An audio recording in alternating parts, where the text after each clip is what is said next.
here is AOC referring to Joe Biden's insistence he's not supporting a fracking ban.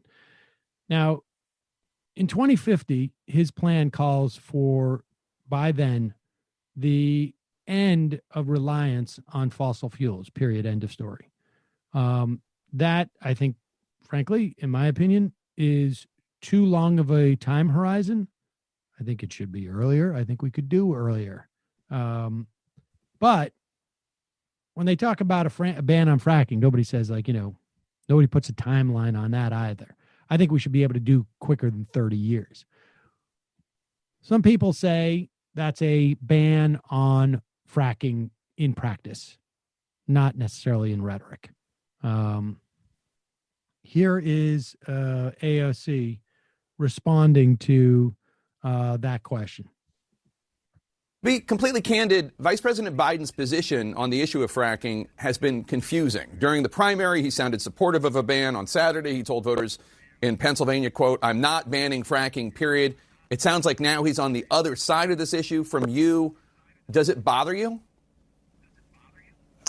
It does not bother me.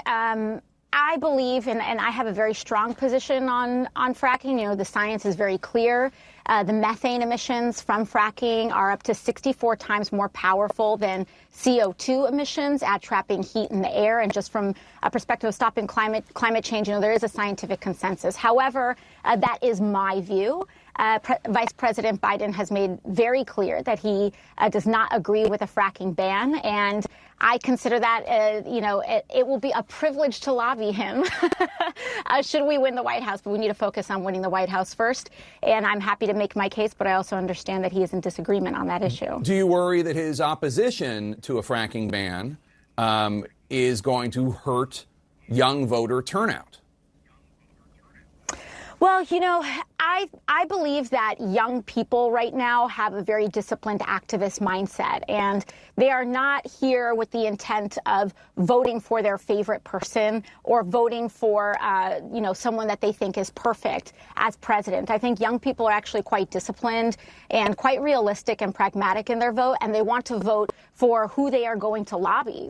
Right now, young people are so clear on their stances on many political issues that they believe that they want to vote for a president that is at least going to be receptive to their advocacy, activism, and protest, frankly. And so, there is no question that Joe Biden is a much better person in that position to be receptive and actually listen to the voices of advocates than Donald Trump, who is intensely focused on enriching himself and his friends. So, I don't know what better response you can have as a politician in that situation. I honestly, I don't know.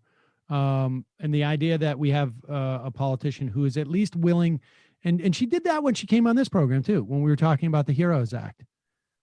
She has the I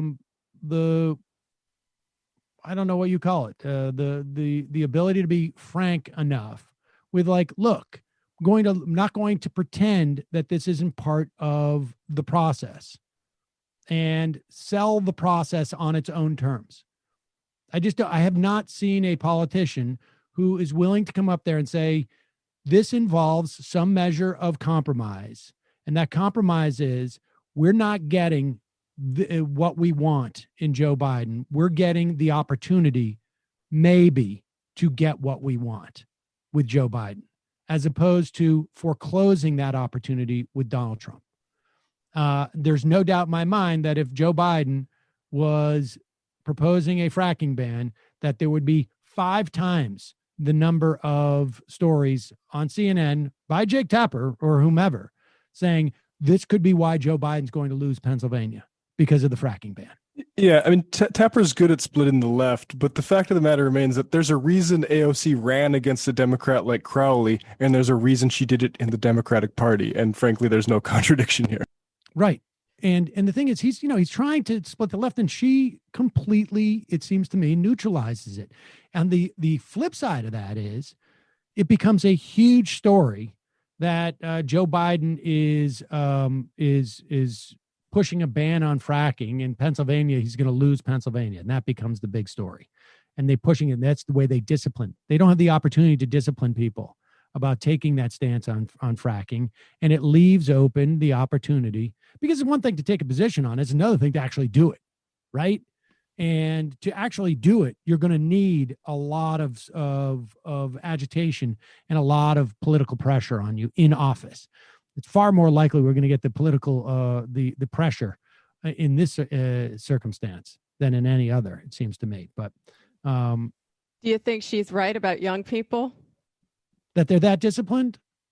I think to a certain extent. I mean, I think that I think there are definitely people who are going to be motivated to not vote because of the lack of a fracking ban. I definitely think that's going to be a factor in some cases, but I'm not convinced in Pennsylvania where it's going to be most important if it is. Like, I would say that that if you were to come out with a ban on fracking in Pennsylvania, it's conceivable that you would lose more votes than you would gain in Pennsylvania, right? Like, I don't know. I just don't know. I mean, I don't know. This is speculation on my part. It's conceivable in other places. It may cost them some votes, but I also think it's likely that most of those people are not watching CNN. Yeah, I mean, she's been optimistic about the youth vote. I mean, that's the best case scenario for it, that they have that approach to it. And I don't think it's the fracking ban that, to the extent that Joe Biden depresses him, I think it's probably like the things about student loans and stuff like that. But I think like that's what she has to say.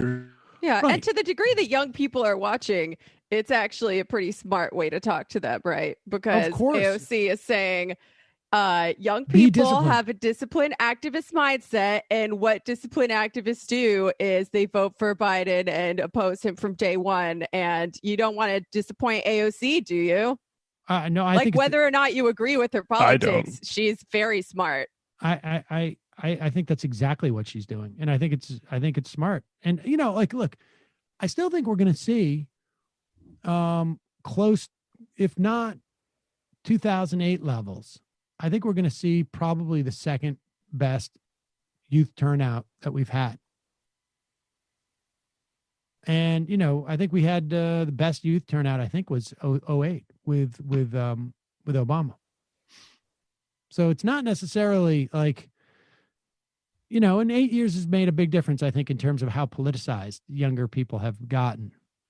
But I'm not convinced it's politicized all younger people, or the people who vote have become more sort of like specific in what they're looking for. I don't know. Yeah, and being politicized among young people is statistically less likely to result in voting and more likely to result in participation in street movements and whatnot.